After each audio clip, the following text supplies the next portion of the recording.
आज का अंश मरकुस 7 अध्याय वचन 31 से 37 है। हम एक साथ पढ़ेंगे। फिर वह सूर और सैदा के देशों से निकलकर दिकापुलिस से होता हुआ गलील की झील पर पहुंचा, तो लोगों ने एक बहिरे को जो हकला भी था उसके पास लाकर उससे विनती की कि अपना हाथ उस पर रखे। तब वह उसको भीड़ से अलग ले गया और अपनी उंगलियां उसके कानों में डालीं और थूक कर उसकी जीभ को छुआ और स्वर्ग की ओर देखकर आह भरी और उससे कहा, इप्फतह, अर्थात खुल जा।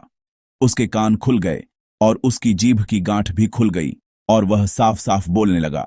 तब उसने उन्हें चिताया कि किसी से न कहना, परंतु जितना उसने उन्हें चिताया उतना ही वे और प्रचार करने लगे। वे बहुत ही आश्चर्य में होकर कहने लगे, उसने जो कुछ किया सब अच्छा किया है। वह बहरों को सुनने की और गूंगों को बोलने की शक्ति देता है। आमीन। कल के वचन के क्रम में आज हमने जो अंश पढ़ा है उसमें भी यीशु के चंगाई के चमत्कार जारी हैं। कल के अंश में यीशु ने सीरोफिनिशिया की एक स्त्री की दुष्टात्माग्रस्त बेटी को चंगा किया था। आज के अंश में यीशु एक बहरे और गूंगे हकलाने वाले व्यक्ति को चंगा करते हुए दिखाई देते हैं। यीशु जब इस धरती पर आए तो उनके द्वारा किए गए कार्यों को मोटे तौर पर 3 भागों में विभाजित किया जा सकता है: सिखाना, प्रचार करना और चंगा करना। इन 3 गतिविधियों में से सतही तौर पर देखें तो सिखाना और प्रचार करना काफी आध्यात्मिक गतिविधियां में लगती हैं।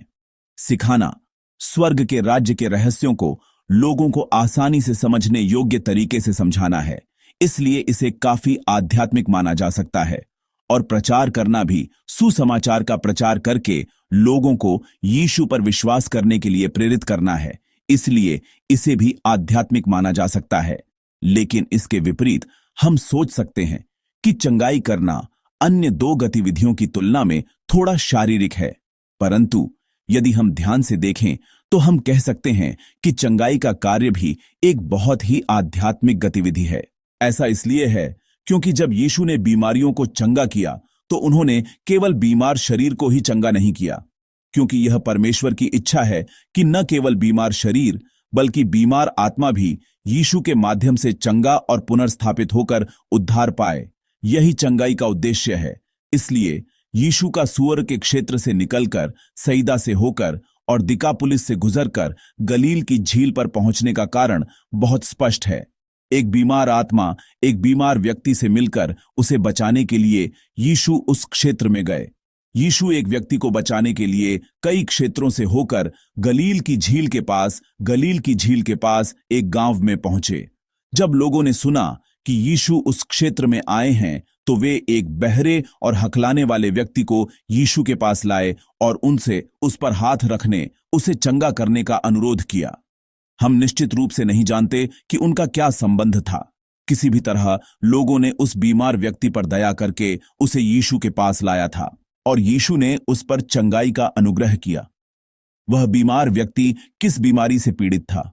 वह बहरा था और हकलाता था। यह एक बीमारी हो सकती है या वह जन्म से ही विकलांग हो सकता है।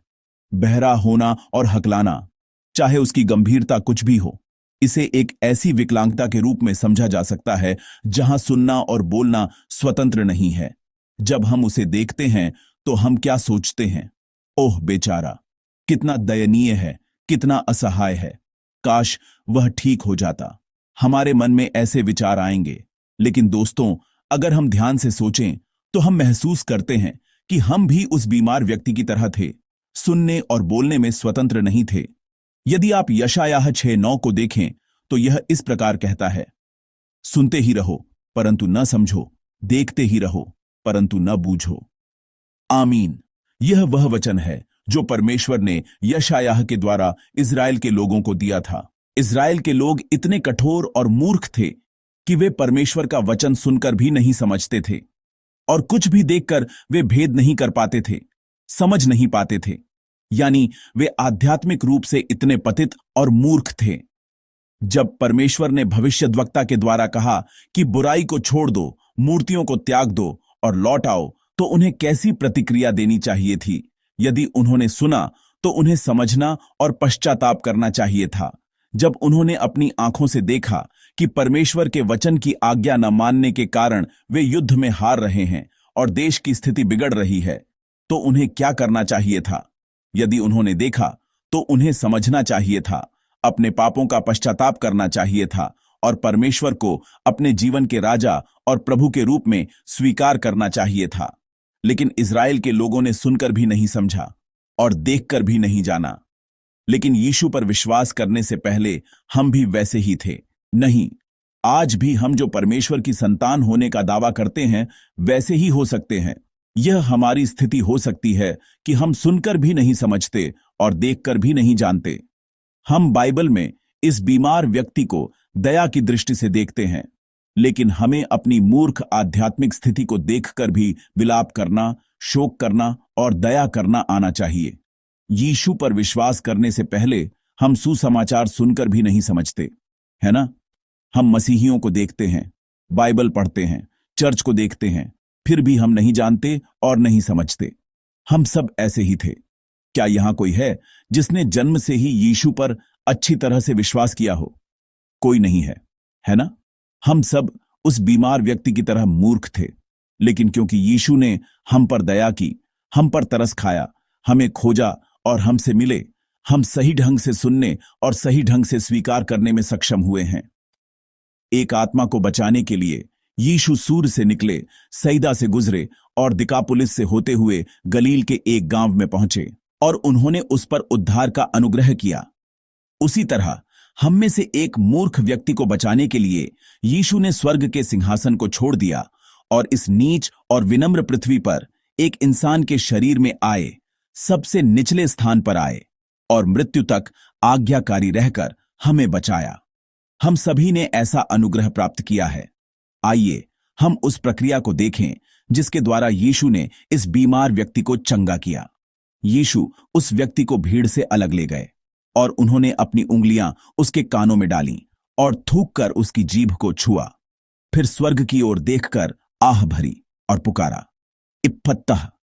जब उन्होंने ऐसा किया तो बाइबल कहती है कि उसके कान खुल गए और उसकी जीभ का बंधन खुल गया और वह सुनने और बोलने में सक्षम हो गया।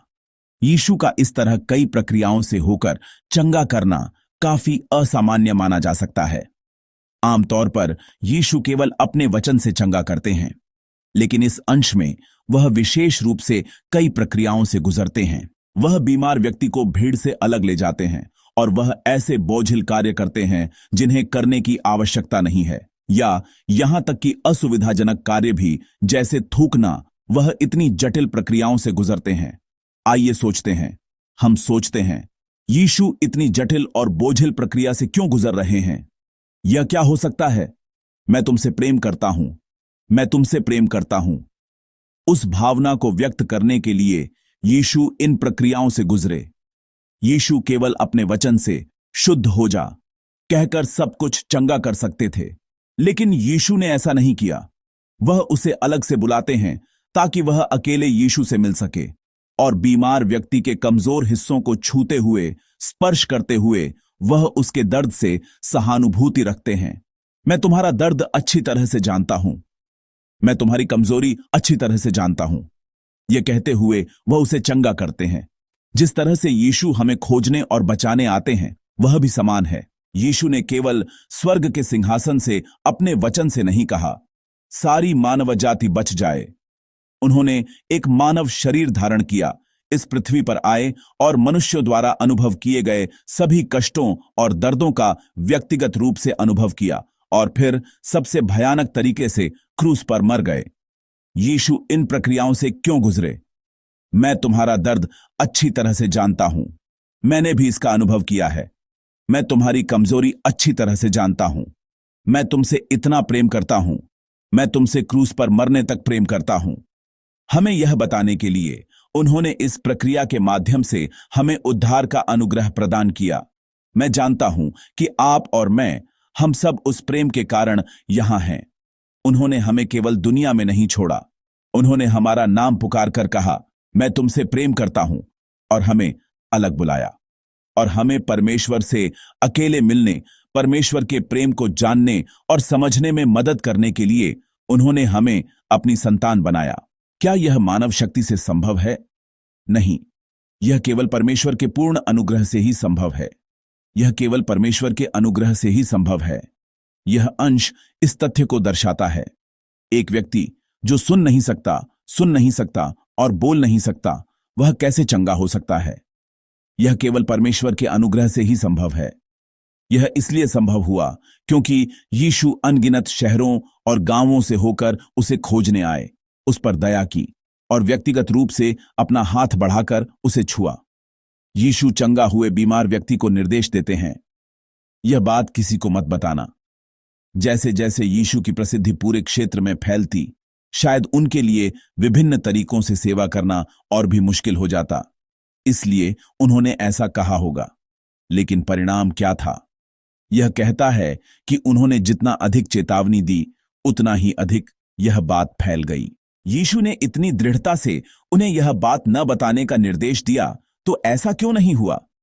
यीशु से प्राप्त अनुग्रह और प्रेम इतना महान, अद्भुत और जबरदस्त था। कोई उसे कैसे छिपा सकता है? कोई उस तथ्य को कैसे अनदेखा कर सकता है और उसे अपने तक रख सकता है? यह असंभव है। उन्होंने भी यीशु की आज्ञा का पालन करने की कोशिश की होगी, लेकिन क्या यह जैसा चाहा वैसा होता है? नहीं। यह इतना अद्भुत, इतना आनंदमय और इतना जबरदस्त था कि यीशु द्वारा चेतावनी दिए जाने के बावजूद यीशु का और भी अधिक प्रचार हुआ। मैं ईमानदारी से आशा करता हूं कि हमारा जीवन भी ऐसा ही हो। जो लोग सुसमाचार में परिवर्तित हुए हैं, जिन्होंने यीशु के महान और अद्भुत प्रेम और अनुग्रह का अनुभव किया है, वे किसी न किसी तरह दुनिया में अनुग्रह और प्रभाव के साथ जीते हैं। भले ही वे इसे प्रकट करने की कोशिश न करें, भले ही वे इसे छिपाने की कोशिश करें, भले ही वे इसे दबाने की कोशिश करें, यह स्वाभाविक रूप से प्रकट होता है और हमारे माध्यम से दुनिया परमेश्वर को देखती है। मैं प्रार्थना करता हूं कि हमारा जीवन ऐसा ही हो। यदि किसी भी तरह से हमारा स्वरूप आज हम जिस तरह से जी रहे हैं, दुनिया में मसीह की सुगंध फैलाने में विफल रहता है और ऐसा लगता है कि हमने सुसमाचार की शक्ति खो दी है, तो हमें उद्धार के उस अनुग्रह और आनंद को पुनर्स्थापित करना चाहिए जो यीशु ने दिखाया। हमें आज सुबह ईमानदारी से प्रार्थना करनी चाहिए कि हमारे भीतर उद्धार का अनुग्रह और आनंद उमड़ पड़े। हमें उस यीशु के क्रूस के प्रेम और अनुग्रह को याद रखना चाहिए जो हमारे लिए आए। हम जो मूर्ख थे और सुनकर भी नहीं समझते थे और देखकर भी नहीं जानते थे, स्वेच्छा से अपना जीवन त्याग दिया और कहा, मैं तुमसे प्रेम करता हूं। हमें क्रूस के अनुग्रह को पुनर्स्थापित करना चाहिए। इसके माध्यम से सुसमाचार की शक्ति हमारे जीवन में प्रकट होगी। मैं ईमानदारी से प्रार्थना करता हूं कि आज हम सभी अपने जीवन में क्रूस की शक्ति और अनुग्रह को याद रखें और उस क्रूस को थामे रहें।